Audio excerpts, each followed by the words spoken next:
process, we consolidate stops that are too close or that does not have a lot of activity. And we don't look at one specific area, we actually do it from one end of town to the other end. So it's from the beginning of the line to the end of the line. And the M Street and First Street were one of the 30 stops. I wish I had brought additional copies, but you can pass this down to the board.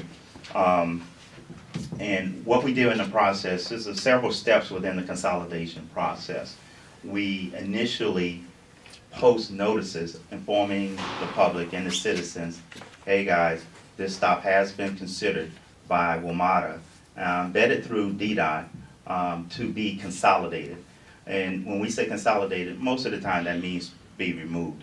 A true consolidation, we would like to, in most cases, if we pick up a stop, we would like to be able to move it maybe to the next block or back to a previous block, but because of budgetary restraints and resources, we are unable to do that. So we're kind of constrained only to remove the stop.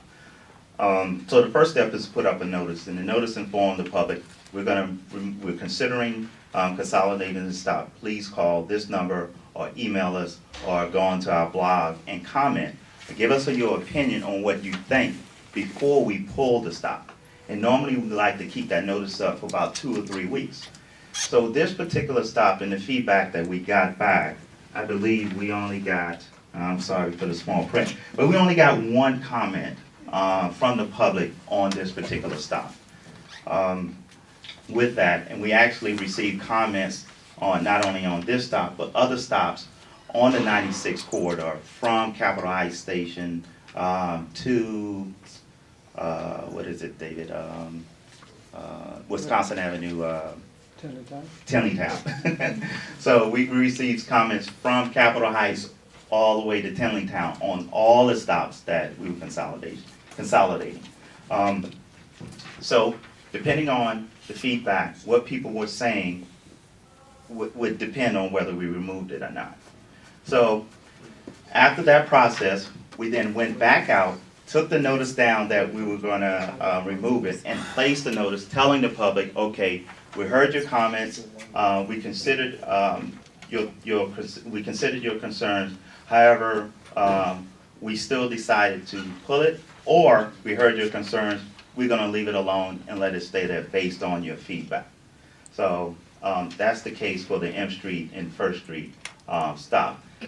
Recently, there was a service change with the 96 that took the 96 totally off of M Street altogether because of the detour. I don't know if you want me to expand more on the stop or let David explain what's going on with that 96 service. Before you, can you tell them why we did the consolidation? Right. Right. In the report says, so the consolidation again was throughout the district and throughout the region, not only DC. We've actually, the 96, 97 again was the pilot, our first one. Well, actually it wasn't added. I think this process was attempted back in 2010. Yes. So we kind of restructured it. We say, okay, it has to be a different way to inform the public. So we, inform you guys so you have input before we go out and just take them out. So in 2010, it probably didn't go as well as WMATA would have liked it to have gone. So we revamped the process and came back. So DC, Virginia, Montgomery County, and PG County is where we're doing stop consolidation. And we use the same process throughout the region. We get council or government input before we go out to the public, to let them know so they're not blindsided when the constituents start calling and say, hey, what's going on? And that process seems to work better. But the main focus is, and I think our logo is less stop, more go. And the point is to get you from point A to point B in a timely fashion. Of course, most of you who live in the district know there's, in some corridors, there's a bus stop on every block. And if you're on the bus and the bus is stopping at every block, it's going to take you some time to get where you're going. What we've noticed since the pilot program and especially with the 30 line restructuring, it's not only does operation like it, but our passengers, our customers like the consolidation as well. Yes, in some cases, some of you may experience a longer walk to get to the next bus stop. However, the outcome is that you get to your destination at a faster pace than you normally would. Question, did you consider if a neighborhood is saturated with senior citizens about moving that bus stop out of their area, they have to walk further away to a bus stop? Did y'all consider that? Yeah, so there's a few criteria that we have in place. One is recreation centers, schools, churches, yeah, places of worship. And if we can identify those places, if we're out in the street and we're doing our scouting, our groundwork, and we see, senior living centers, we say, oh no, we're not going to touch that. You know, we don't want people coming after us. So we will leave it alone. Now, this particular, I don't know, is this particular, any buildings in this area is a senior building? Well, you have certain quarters development, and then you have Prairie School, where people come from out of Prairie School and come to the bus stop, that bus stop that sits right there. And you have a lot of people who comes from out of development and goes to that direct bus stop. Right, but certain quarters is not specific to senior living. Not specific. Okay, in the school. So, and that's another, down the school, I believe there's a stop, and we looked at it, because there's a stop on New York Avenue, right around the corner from the school. Yeah, so our guidelines, there was a study done in 2009, and I think one of the things that WMATA is looking to do, because we do a lot of studies, and, you know, recently people are like, oh, you guys did a study in 8, 9, 4, what have you done since the study? So what we've been doing recently, when the studies are being performed, we're trying to more or less show you what we're doing with the money from the study. So since this 2009 study, there was an attempt in 2010 for stop consolidation, but thereafter there hasn't been anything done. So criteria is yes, we do look at the surrounding areas as far as schools, senior living, and again, places of worship. And we don't care if the stop is 10 feet from each other. And if one of those criteria are in there, we won't touch it. We will not touch it at all. There's a senior building right across from the school, right up the whole senior building. Where's the senior From Walker building? Jones. It's Isn't that a senior building? It's on right M across- Street? the one right across here. Right across the street from One the right school. in front of him That's on the whole sides, senior you had house. Sibley with the seniors, you had the Tyler House, you had some young adults and Simply Plaza. a lot of seniors. All of these are on M Street or North New Jersey? M Street, It's M around. Street. Okay, okay, It's needed, it's really needed. It's very. okay. I mean, if we can reblog this and we can get, because, I mean, a lot of It's people from one don't corner use to the other. the One corner internet. and the One other. senior building, okay. All right. When was this notice put out to the public? All right, so the 96-97 pilot took place in December of 2013. I believe the service change actually went in place at the end of the month. So it was at least in November. So what we do is we put out the notice, leave it up for 3 weeks, and we try to put up the notice to say the stop is going to be removed at least 2 weeks before the service change takes Okay, you effect. said December of 2013. That's when they were pulled. That's when the service change. So between December 13 and now, nothing has changed, and now you're closing that stop? No, it's been closed since December 2013. Okay. Yeah. Was this medium, was this online, internet-based, was it hard copy? How was this notice It to was. the neighborhood given? It was actually posted by myself and my colleague. Physically posted or? Physically posted by me and my colleague. 11.5 by 17 laminated posters. With, again, the first one saying, "Let's Stop MOGO" with numbers, email address, and our Planet blog information on it. And part of our process, if you called, I personally return calls and return emails saying, okay, thank you, we got your comment, and we are reviewing it, and we're going to add it to our database. We still have this information in our database, all the comments on the 96-97 consolidation project. Also, let me add that one of the things I do, and I know the commissioners probably hate to see my name because I send lots of emails, but I usually send emails out about any potential service changes that are gonna happen to the various commissioners to let them know. But I know I send out a lot of emails, so sometimes you probably think it's just about track work, so. Yeah. Now, one thing, and I didn't know that we actually had senior buildings. Again, it didn't pop out to us that there were so many senior buildings actually on M Street. But David has some information, so we can, talk more Right. and revisit it. But I think he has some information that might impact, us stating it. Well, let me talk a little bit about the P6 route, because that was mentioned also. We've recently changed the route of the P6 in this area, and what led up to it, it's a similar objective to what Bryant was talking about with the bus stop consolidation, in that we are trying to find ways to get buses to move along a little faster, get people where they're trying to get to quicker, and there are different techniques that can be used to try to accomplish that. The P6 route is one that runs from the Rhode Island Avenue Metro Station to the Anacostia Metro Station by way of downtown, passing Gallery Place and Metro Center and so on. The buses coming from Rhode Island Avenue Station, as they proceed down North Capitol Street, they used to make a right turn on New York Avenue. They would come up the ramp from North Capitol to New York Avenue and make a right turn. The traffic on that ramp at a lot of times during the day is so backed up that it would take buses several cycles of the light to be able to get through that intersection and continue on their way.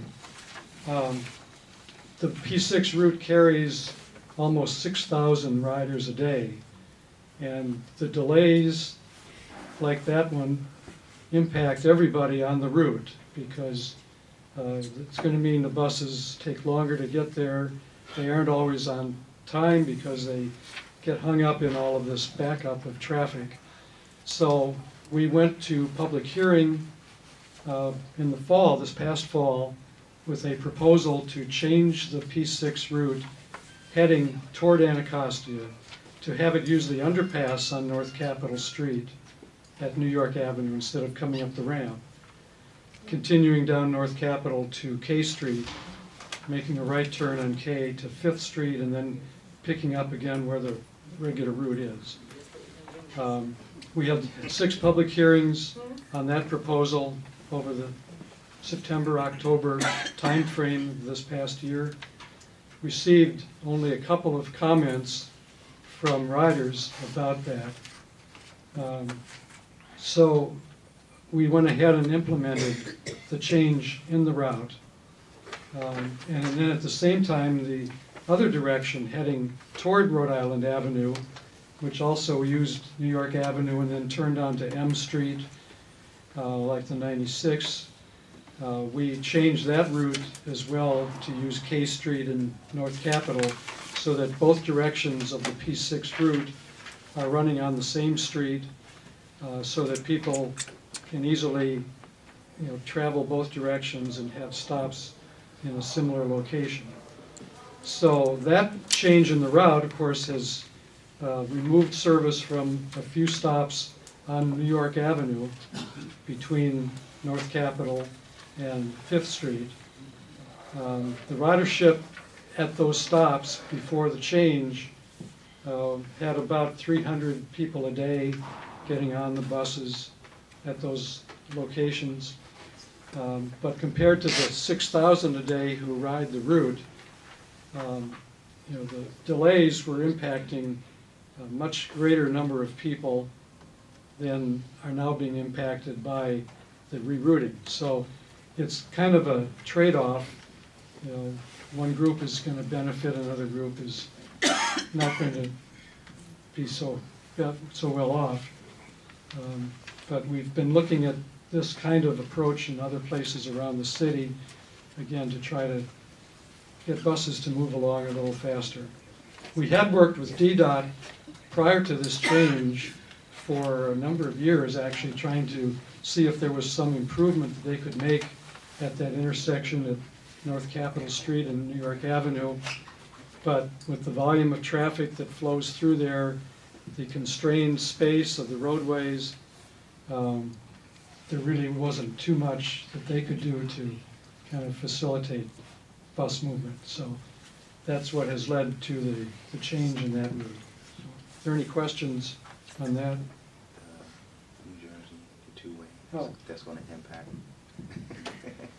Bryant reminded me that DDOT has a plan for making New Jersey Avenue a two-way street in this area. And maybe you're familiar with it and maybe not. I don't know the status of it, and when it's expected to happen, or whether it's been even approved yet. But if that does take place, our thinking at this point is that we would change the 96 route to run both ways on New Jersey Avenue, from New York Avenue all the way down to Massachusetts Avenue. Right now, the 96 going east toward Capitol Heights, travels on this little piece of M Street to North Capitol because it's the only way to get through there, with New Jersey being a one-way northbound street. So that's something that may be coming up in the future that we're kind of monitoring with DDOT. How often would you make this reassessment? Will it be done again in the next census? Will it be done every 3 years or 4 years? How often will you just- Well, we are trying to review every one of our bus routes at least every year or two.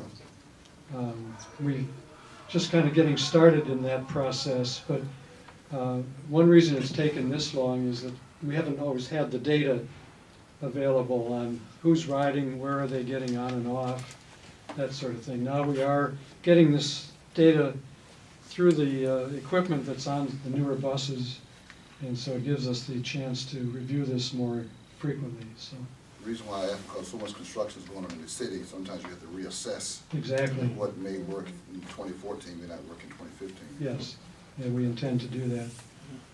Especially with the road closures in this area with development, it becomes an issue. I guess a question again about the bus stop thing. I think what people were asking were, there may be seniors in a public housing building that are disproportionately seniors there, but it's not a dedicated senior building. So do you include that in your analysis? I mean, like the census or something like, saying the census block has this many seniors, that type of stuff. Or could you do that? Not to that detail. And I guess not to, we understand that there are certain Title VI requirements that Wilmot must meet. When we started the process, we met with our internal Title VI office and to see what some of the requirements are that needed to be met when we did this, to make sure that certain groups weren't, what's the word? Disproportionate, exactly, thank you. So bus stops did not fall into that category, but we didn't limit ourselves just because they didn't fall into the Title VI categories. We didn't limit ourselves to say we shouldn't take a look at it. So as far as the consensus of the makeup of people living in certain properties, we didn't get down to that detail. So with posting the notices, we thought that would be the best way to reach out to get comments. And again, we only received one comment, but it doesn't mean that and we have, even with the future projects after the 96, 97, we received comments from citizens to say, I really need this stop. Can you please look at it again? And we did. We took a look at it, and in some cases we said, okay, no problem. The consolidation itself was a success, so we had no problem in doing it. And again, the whole purpose is to help everybody. It's not a WMATA thing. It's to help the people who actually ride the bus every day. And, you know, for those who ride the 36 and the 96, and what was the last one we did? We did the 23 in Virginia, we're about to do the C in Montgomery County. Again, you're gonna have your pros and cons for it. Ma'am, you have a question? Yes. Could you consider the fact that if you're talking about seniors, you put out your notices, they're not gonna email you. They may not have computers. Did you consider the fact that they may not even call you because they may not even remember the phone number? They have nothing to write down on these papers that you have listed out there. So could you find another way to reach them? Could you give us some suggestions? Because we always open to suggestions. Well, Yeah. can I ask it? Yeah. Flyers for them to take home Okay. and, and put it in their houses. And at least if they have something there, they may call that number once they get their hands on it. Right. But putting it out there on a board, they're not gonna remember the number. They don't have computers, especially the seniors, and they're gonna forget. So if you give them something in their hand, give them a small card, Or or if- tell them, or have somebody, go around to help them out, because that's why you got one comment. You probably would have had many, many more. Right. So before we start, we actually went to the Wilson Building and met with the ward staff members. Right, To the let council them know. members. And so I guess what we were trying to do, Ann, is to have the council folks vet what we were doing through the ANCs. To say, okay, look, Wamada's about to do this and pass the information down on to you guys. But what we're hearing now is, I don't think that happens, to Okay. tell you the truth. Okay. okay. I personally feel that if you've been, you've had 2 weeks or 4 weeks or 6 weeks, it would behoove you to notify this ANC. Like tonight would be your notification for something that's gonna happen a month down the road. We can then get out to our constituents and get the information to them. As that young lady said, many seniors and many other people do not have computers in our area, and so they're not getting a way to get back to you. So I think we need to get that information ahead of time. We print our newsletter middle of the month. If we know it, we can put that information right in the newsletter, Okay. which we hand deliver to everybody. And that would be more helpful. Okay. And if you're going to get in touch with us, I suggest that you, before the end of the meeting, you try and get some emails that we actually look at. Yes, that's been my challenge. I have worked at Metro for 8 years, and my challenge has been to get appropriate email addresses for ANC commissioners. Well, Because- nobody uses Octo because it never works. And that's what downtown gives me. And I understand that, but nobody, half the time they don't work for commissioners, so, Okay. there's probably 2,000 emails on my email address and I can't get into it. I'm So- gonna give each of you my card tonight so that you can send me your preferred email address. I think that would make the Right. most sense, and then we can actually get back Right. to, Okay. to that. And Naomi is here representing Charles Allen this evening, our new council member, but she also represented Tommy Wells, our. And I'd like to make a couple of comments if I can. Sure. Oh, I'm gonna try to speak loudly so I don't have to come up there. What was originally discussed here about where our senior sites, where our schools, that was operative when we talked about this. There isn't a senior building on M Street. There is the school and the service center, and that was pointed out. However, we do provide the addresses we have for you to anyone who wants to contact you. Now, there was a pattern across ANCs that while there's an official address, it's listed on all the websites. Many of you use your own personal, and you don't look at that, as you just said. So that I think one thing accomplished here today is this agreement that what address do you all want to be notified on? But beside that, there are seniors, what I'm hearing you say is that you made some additional changes from the original one having to do with the bus stops at that time to where the 96 now doesn't go that way at all. I'm not quite clear where the ultimate impact is on the changes you made that we're talking about right now.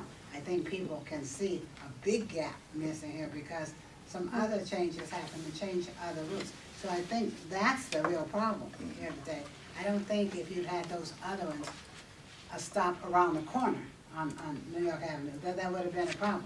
I mean, because what we understood is that if there was a stop here and a stop here and nothing in between, but there was a stop, that stop could be consolidated. However, if you did, and that made sense to everybody. However, if you've done subsequent changes to other routes, then you need to come back. You need to come back and say Right. Okay. that you're doing something different. Right. And I'd appreciate getting the actual address that you. Girl, you'll be lucky. Thank you.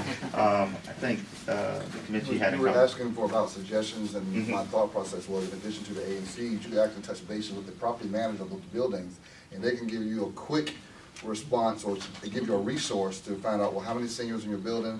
Because you don't need to know exact data, but you need to get a feeling for how many people are in your building are senior citizens, and they can give you a quicker view and get information out to their buildings, and to assist you in getting that information, in addition to the ANC commission.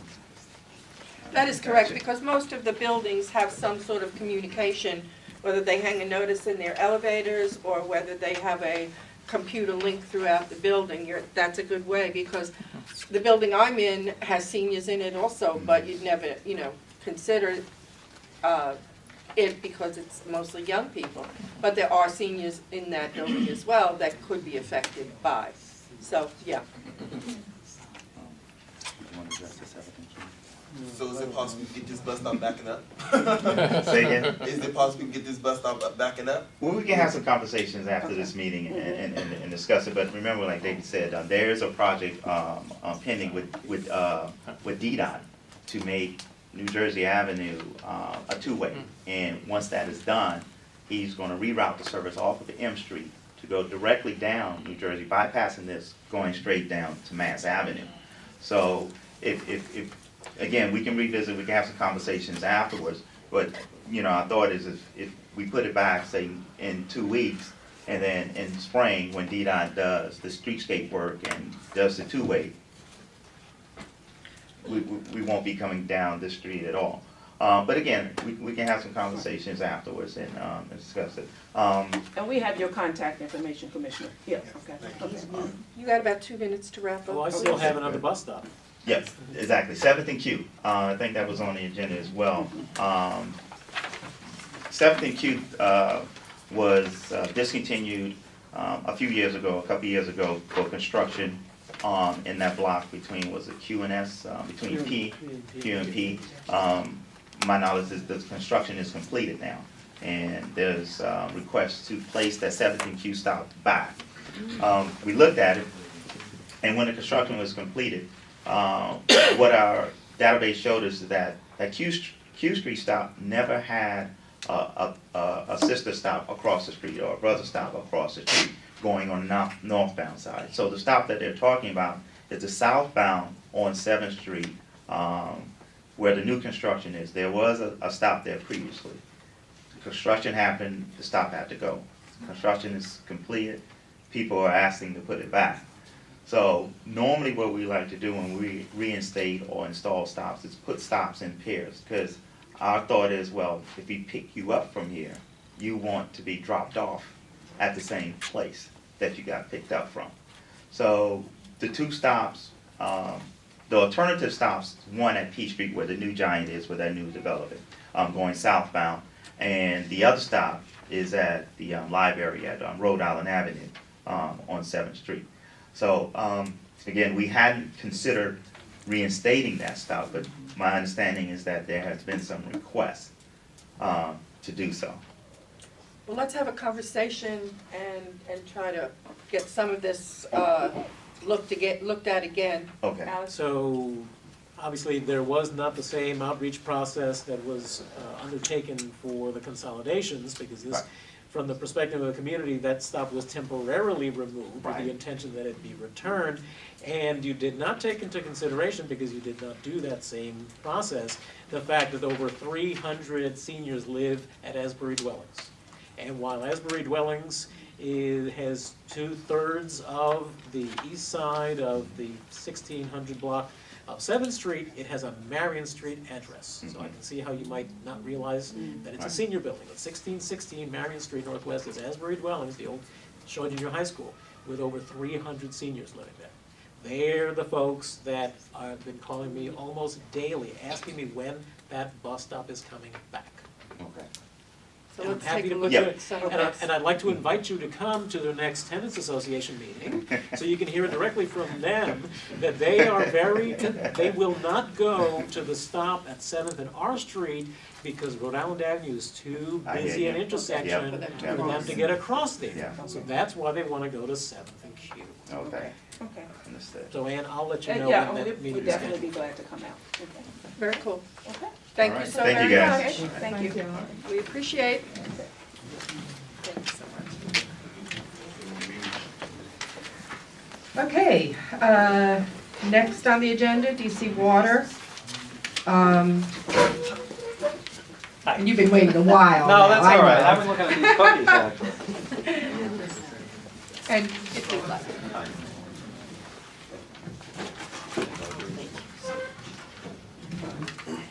Hi, my name is Charles Kiley, Charlie. I'm the Assistant General Manager at DC Water. My report areas are all of the operations, so that would include the water, sewer, stormwater, catch basins, billing, everything. So I guess I could probably answer everything tonight. I'm here specifically to talk about the incident we had on December 17th. Started on December 17th, I should say, and carried through. I'm going to give a brief summary. I'm presuming everybody knows what had taken place, but if you don't, I'll give a brief summary and then I'll answer any questions you may have that I can right now. Anyways, we got, there was an incident that was called into the fire department actually the previous evening, which was the evening of the 16th, concerning a smell, a gas smell. It wasn't defined gas as petroleum or gas. It could have been anything at that point in time. And what happens in the district when they have that, that would immediately get raised up, which it was, and DDOE worked with the fire department to identify any potential dangers to the public. And that's their principal mission at that time. As part of their review, carrying into the next day, they needed some support to do some analysis of the smell. It was actually in a couple of residents in a school. It wasn't related to the water, it was related to a smell in the buildings, especially in the school system. So DDOE reached out to the feds